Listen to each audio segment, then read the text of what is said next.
Hello students, welcome back to my channel Commerce Tute, your flight to success. In today's video, we are going to start with the next topic, that is capital structure. Capital, सबको पता है capital मतलब आपका cash, finance. Structure मतलब आप पैसे कौन से सोर्सेस से लोगों से लेने वाले हो. जैसे हमने वेरियस वेज आर देयर, बहुत सारे तरीके हैं लोगों से पैसे लेने के लिए. शेयर्स में, डिबेंचर्स में, लोन्स में, बॉन्ड्स में, व्हाटसोएवर. तो आपको अपने कैपिटल का एक स्ट्रक्चर बनाना पड़ता है. So that is the meaning of capital structure. Okay, तो let us see what actually does it involve. A company can raise its capital from different sources. ये ऑलरेडी मैंने बात की है. डिफरेंट सोर्सेज, और वो डिफरेंट सोर्सेज क्या है? Either it is owned capital और बोरोड कैपिटल, है ना. ओन कैपिटल और borrowed capital. Either you can use your own capital. जैसे लोगों को ओन कैपिटल में क्या इन्वॉल्व होता है? जैसे आपका इक्विटी शेयर कैपिटल हो गया, का प्रेफरेंस शेयर कैपिटल हो गया, रिजर्व्स हो गए, okay, and surplus whatsoever. So these are your owned capital, so that you give the shares to the public and public will give the money. तो ये आपका खुद का पैसा हो गया. और जब भी कंपनी प्रॉफिट्स करती है तो कंपनी उनको डिविडेंड देगी, या जो भी अमाउंट वो करेगी उनको दे देगी, right. On the other hand वहां पर something called as borrowed sources भी है. बोरोड सोर्सेज क्या हो सकता है? कि आप किसी से ले रहे हो in the form of may be debenture. Debenture एक टाइप का लोन ही है, एक्नॉलेजमेंट ऑफ लोन है, जहां पर टर्म्स एंड कंडीशंस लागू होते हैं और आपको डिबेंचर होल्डर्स को इंटरेस्ट देना पड़ता है, और वो भी फिक्स इंटरेस्ट. ओके, वो चार्ज ऑफ द असेट भी उधर लगता है कंपनी का. So it is like a borrowed amount only from the public which the company takes to finance its business. दूसरा हो गया loans. Loans are taken from banks. तो जब आप बैंक से पैसे लेते हो तो ऑब्वियसली आपको बैंक को इंटरेस्ट पे करना ही पड़ता है. सो यहाँ पर हमने दो देखे, एक हमने ओन फंड्स देखा और दूसरा ओन कैपिटल देखा, और दूसरा हमने बोरोड कैपिटल देखा. अभी ए बिजनेसमैन को ये कॉम्बिनेशन ऑफ डिफरेंट सोर्सेज करना पड़ता है. कैपिटल स्ट्रक्चर बनाने के लिए आपने इक्विटी शेयर्स या ओन कैपिटल में से कितना पैसा लिया, या बोरो करके कितना लिया, तो इसका एक स्ट्रक्चर बनाना पड़ता है. क्योंकि जब एक बिजनेसमैन स्टार्ट करता है बिजनेस अपने पैसों से, लेकिन वो खुद के पैसों तक ही सीमित नहीं रहता है. उसको खुद के पैसों के साथ वो थोड़े पैसे मार्केट से ले लेता है in the form of borrowed sources, isn't it. तो इन एंटायर प्रोसीजर को हम क्या कहते हैं? Security mix. सिक्योरिटी मिक्स इसीलिए बोलते हैं क्योंकि आप तय करते हो कि आप खुद के पैसे कितने ले रहे हो और मार्केट से कितना उठा रहे हो. सो इसको हम सिक्योरिटी मिक्स भी कहते हैं. सिक्योरिटी कैपिटल स्ट्रक्चर क्या है फिर? Capital structure means mix up of various sources of funds in a desired proportion. अगर लास्ट ईयर आपने डेब्ट इक्विटी रेशियो थोड़ा टच किया होगा, थोड़ा सा हमने उसके बारे में पढ़ा भी होगा. तो यहाँ पर क्या होता है? कैपिटल स्ट्रक्चर में हम जितना भी पैसे कौन से भी सोर्सेज से पैसे लोगों से ले रहे हैं, I have already told you, own capital, borrowed capital, उसको एक प्रॉपर डिजायर्ड प्रोपोर्शन में आपको डिसाइड करना पड़ता है.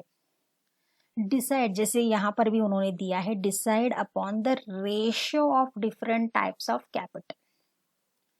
क्या रेशियो देते हो आप?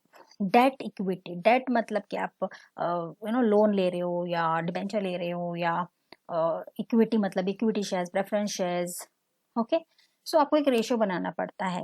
ऐसे ना हो कि कल को अगर कंपनी ने not in the position, sound position में अगर कंपनी नहीं रहती है अमाउंट पे करने के लिए, सपोज उन्होंने लोन लिया हुआ है, तो आपका डेट अगर ज्यादा लिया हुआ है पैसे आपने बैंक से, तो आपको उनका इंटरेस्ट पे करना पड़ेगा.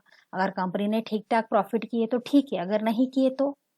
So that's why they have to maintain a proper debt equity ratio. So this is entirely nothing but mix up of various sources of funds in a desired proportion. ठीक है? Okay. So let us go to the definition. Definition भी बहुत ही simple है students. RH vessel कहते हैं the long term sources of funds employed in the business enterprise. So obviously ये हमारे जो equity shares है, equity shares तो लाइफ लॉन्ग के लिए ही होते हैं, उनको फ्लक्चुएटिंग कैप डिविडेंड मिलता है whatsoever, but they are there till the company exists on this earth, you can say, क्योंकि वो ट्रस्ट वर्दी होते हैं, वो कंपनी को ऐसे बीच में मझधार में छोड़ कर नहीं जाते हैं. तो long term funds employed already होता है. प्रेफरेंस शेयर्स भी होते हैं क्योंकि ऑलरेडी ये इनको प्रेफरेंशियल राइट्स होता है, लेकिन फिर भी वो उनके पैसे, उनको फिक्स डिविडेंड मिलता है, लेकिन इट डिपेंड्स, उनको प्रॉपर प्रेफरेंशियल राइट्स मिलते हैं, इसलिए वो शेयर्स लेते हैं. या अगर आप लोन लेते हो तो आप एक 5-10 साल के लिए लेते हो, तो it is a long term sources of funds, है ना. देन जॉन हैम्पटन कहते हैं a firm's capital structure is the relation between the debt and equity securities. Obviously, और ये मैंने ऑलरेडी आपको बोला है कि कैपिटल स्ट्रक्चर में और कुछ नहीं लेकिन एक रिलेशन होता है, और वो रिलेशन होता है डेट और इक्विटी का, क्योंकि यही वो है जो अपने यही वो अमाउंट है, यही जो पैसे वो डेट और इक्विटी से लेते हैं लोगों से या बैंक से in the form of loans, यही वो अपने असेट्स खरीदने के लिए या अपनी कंपनी को फाइनेंस करने के लिए यूज करते हैं. So capital structure is nothing but a relation between the debt and equity securities. Okay, already मैंने आपको बोला है capital structure is composed of own funds and borrowed funds, और उनके एग्जांपल्स भी मैंने आपको दिए हैं. Own funds include share capital, free reserve, surplus, whereas borrowed funds represents debentures, bank loan, long term loans by the financial institutions. So अब तक मुझे लगता है the concept of capital structure ये क्लियर हो चुका है, और आप लोग अभी आराम से वी कैन थिंक नाउ. अगर हम एक ब्रीफ में सोचेंगे इसके बारे में तो हम बोल सकते हैं it is a capital structure is nothing means mix of various sources of funds in a desired proportion where the ratio of different capital are decided upon. Then it is a debt capital ratio, debt equity securities wala relation hai. So little bit of understanding I think now we are getting, isn't it? Next part है components of capital structure, और ये बहुत ही simple है. अभी capital structure में जो जो चीजें आएंगी, जो डेब्ट के थ्रू आएगी या इक्विटी के थ्रू आएगी, क्या है वो, let's see. First one is first component of equity share capital is students equity capital structure is equity share capital. Obviously it is a basic source of finance. Basic क्यों कहा है, क्योंकि हर company पहले लोगों को अपने कंपनी के equity shares ही देती है, और अपने कंपनी को अपनी कंपनी के लिए फंड रेज करती है थ्रू इक्विटी शेयर्स ओनली. और ये हम पढ़ते हुए आ रहे हैं कि equity shares are the shares where the dividend are fluctuating and repayment of capital is done after it is paid to the preferences. ये हमने मीनिंग ऑफ इक्विटी शेयर्स पढ़ा है, फीचर्स भी पढ़ा है. तो इक्विटी शेयर वालों को हमेशा फ्लक्चुएटिंग डिविडेंड मिलता है, और उनको repayment after preference share holder के बाद ही मिलता है, और उनका obviously they have to bear the risk इसलिए कि अगर कंपनी ने बहुत सारा प्रॉफिट किया तो ऑब्वियसली उनको उस हिसाब से, because the profits keep on dividends keep on fluctuating, तो उनको उस हिसाब से डिविडेंड मिलता है. और अगर कंपनी ने बिल्कुल ही प्रॉफिट नहीं किया तो उनको कम डिविडेंड मिलता है, तो वो एक फिक्स नहीं है. सो it is a risk only, isn't it.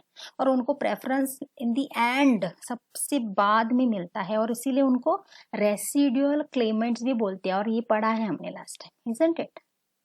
Okay, so I think equity share capital is quite clear. दूसरा है students preference share capital. Obviously ये भी पढ़ा है. Preference shares carry preferential right in the payment of dividend and repayment of capital over the equity shareholders. ये हम सबको पता है. कि उनको बहुत बहुत अच्छा वीवीआईपी ट्रीटमेंट है, क्योंकि उनका फिक्स्ड रेट ऑफ डिविडेंड होता है, उनको स्पेशल राइट्स है, प्रेफरेंशियल राइट्स है over equity shares, repayment of capital भी इनको जल्दी किया जाता है, डिविडेंड के बारे में तो इनका सब कुछ ठीक ठाक ही है क्योंकि इनका डिविडेंड फिक्स रहता है. सो preference share capital is all about people, those who take preference shares, they carry some preferential rights. Okay, then तीसरा है retained earnings. Students, retained earnings, it is an internal source of finance. Internal source मतलब जब भी company profits करती है तो थोड़ा बहुत अमाउंट वो साइड में रखती है, keep it aside in the form of reserves, तो वो रखती है और जब भी यूज होता है, जब भी जरूरत पड़ती है तो वो अमाउंट वो यूज करते हैं अपने कंपनी को फाइनेंस करने के लिए. तो इसको हम इंटरनल सोर्स ऑफ फाइनेंस कहते हैं और उसको हम और एक टर्म से जाने जाते हैं और वो है ploughing back of profits.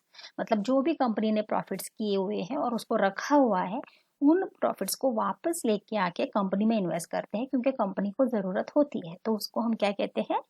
Retained earnings. Okay, fourth और लास्ट पॉइंट हमारा यहाँ पे है borrowed capital. Students, borrowed capital दो चीजें इंक्लूड करती है, एक है डिबेंचर और दूसरा है टर्म लोन. डिबेंचर हमने ऑलरेडी बोला, वो भी एक तरीके का डेट है. It is an acknowledgement of loan raised by the company from the public. Okay, और फिर उनका म्यूचुअल डिसीजन होता है कि कंपनी इतना fixed amount of interest debenture holder को देती है. तो ये एक ऑब्लिगेशन है. यहाँ पे ऐसा कुछ नहीं है कि they will be there for the company, ऐसा कुछ नहीं है. It is like you are taking loan from third party, ऐसा है, लेकिन ये लोगों से लेते हैं. So they are called as debentures. It is a type of a loan only but taken from the general public. दूसरा है term loan. Term loan are provided by banks and other financial institutions. जो भी banks है, commercial banks है या कोई financial institutions है, ये वहां से लोन लेते हैं और ऑब्वियसली वहां पे फिक्स्ड रेट ऑफ इंटरेस्ट होता है जहां पे कंपनी को उनको पे करना होता है, इजंट इट? सो यहाँ पर ये समझना चाहिए कि you are borrowing one from debenture holders in the form of debentures, and second is term loans where you are taking loans from the banks and the financial institutions. Again, it is a debt because you have to pay, because loan is taken again for 5 years, 10 years, 15 years, है ना. बहुत लंबे time के लिए आप loan लेते हो तो फिर उसका रेट ऑफ इंटरेस्ट तो बनता ही है और आपको पे करना पड़ता है. So these were the components of capital structure. और मुझे लगता है कि students by now you might be very clear about which are the different components of capital structure. So students, we'll stop here. In the next video we will see the difference between fixed capital and working capital. Till then, thank you so much students. If you have cleared your concept, kindly like, subscribe and share. Till then, take care. Thank you so much.